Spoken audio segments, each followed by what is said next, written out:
অরণ্য সপ্তাহে খুদে পড়ুয়াদের নিয়ে ফল উৎসব সুতির ঘোষপাখিয়া ২ নম্বর প্রাথমিক বিদ্যালয়ে। পড়াশোনার পাশাপাশি প্রাথমিকের পড়ুয়াদের নানা ধরনের ফল সম্পর্কে ধারণা দিতে গত কয়েক বছর ধরে স্কুল কর্তৃপক্ষ এই ফল উৎসব করে আসছে।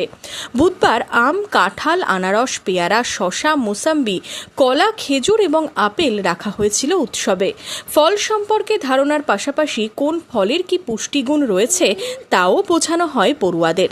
অনুষ্ঠানে উপস্থিত হয়ে ছাত্রছাত্রীদের উৎসাহিত করেন সুতি ১ নম্বর চক্রের অবর বিদ্যালয় পরিদর্শক ডক্টর মোহাম্মদ পারভেজ সহ স্কুলের শিক্ষক শিক্ষিকারা। আজকে আমাদের ৪৯ ঘোড়াপাখিয়া প্রাথমিক বিদ্যালয় অষ্টম বর্ষ ফল উৎসব পালন করছে। এই উৎসবটি আমরা ৮ বছর ধরে পালন করে আসছি। এই উৎসবের মূল যেটা কারণ সেটা হচ্ছে যে বিদ্যালয়ের যে ছাত্রছাত্রীরা তাদের মধ্যে ফলের প্রতি একটা অনীহা, ফল সম্বন্ধে তাদের সুনির্দিষ্ট ধারণা নেই, সেটাকে গড়ে তোলাই আমাদের এই মূল উদ্দেশ্য। এই উৎসবে আমাদের ৯টি ফল ছিল।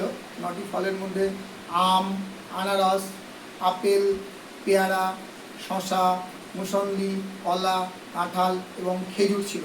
এবং প্রত্যেকটা ফলের যে গুণাগুণ এবং পুষ্টিগুণ, এটা খেলে আমাদের শরীরের কী উপকার হতে পারে এবং এর মধ্যে যে কি কি উপাদান আছে সেগুলো সুন্দরভাবে ছাত্রছাত্রীরা উপস্থাপনা করেছে এবং ছাত্রছাত্রীরা সেগুলো মন দিয়ে শুনেছে।